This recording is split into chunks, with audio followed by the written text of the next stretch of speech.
നമസ്കാരം, മലയാളി വാർത്തയിലേക്ക് സ്വാഗതം. ബന്ദികളെ മോചിപ്പിക്കാൻ ഹമാസുമായി കരാറിൽ എത്തണമെന്ന് ഉടൻ പാർലമെന്റ് തെരഞ്ഞെടുപ്പ് നടത്തണമെന്നും ആവശ്യപ്പെട്ട് ഇസ്രായേൽ കൂറ്റൻ പ്രകടനങ്ങൾ നടത്തുകയാണ്.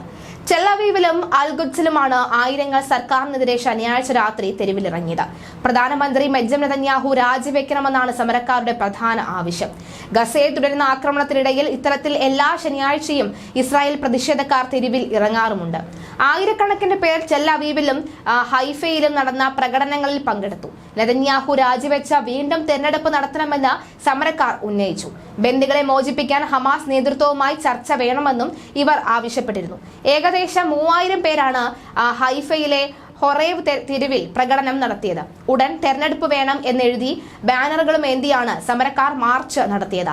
ബന്ദികളുടെ ബന്ധുക്കളും സുഹൃത്തുക്കളും അയലോൺ റോഡ് ഉപരോധിക്കുകയും തീയിടുകയും ചെയ്തിരുന്നു. പലയിടത്തും പോലീസുമായി ഏറ്റുമുട്ടലും ഉണ്ടായി.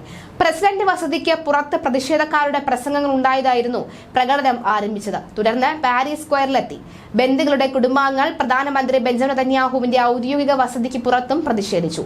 ബന്ദിമോചന ചർച്ചകൾ അവഗണിക്കുന്ന നെതന്യാഹുവിന്റെ നടപടിയെ സമരക്കാർ എതിർത്തു.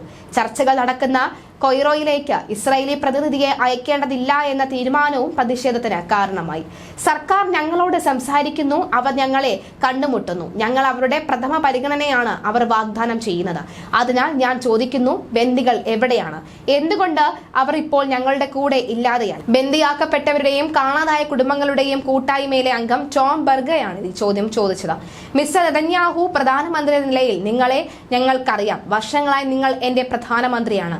നിങ്ങൾക്ക് എന്തെങ്കിലും ആവശ്യമുള്ളപ്പോൾ അത് എങ്ങനെ യാഥാർത്ഥ്യമാക്കണമെന്ന് നിങ്ങൾക്ക് നന്നായി അറിയാം. എന്നാൽ ഇപ്പോൾ നിങ്ങൾ എവിടെയാണെന്നാണ് അവർ ചോദിക്കുന്നത്.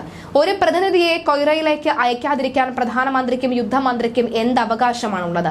ബന്ദികളാക്കിയ 134 പേരിൽ പ്രധാനമന്ത്രിയുടെ മകനോ മുതിർന്ന മകളോ ഇല്ല എന്നാണ് പ്രശ്നം. ഇസ്രായേൽ ജനത മാത്രമാണ് ബന്ദികളാക്കിയിരിക്കുന്നതെന്നും ഹമാസ് ബന്ദിയാക്കിയ സൈനികന്റെ പിതാവ് വ്യക്തമാക്കി. ബന്ദികളെ മോചിപ്പിക്കാൻ നെതന്യാഹുവിന്റെ ഭരണകൂടത്തിന് മേൽ സമ്മർദ്ദം വർദ്ധിക്കുകയാണ്.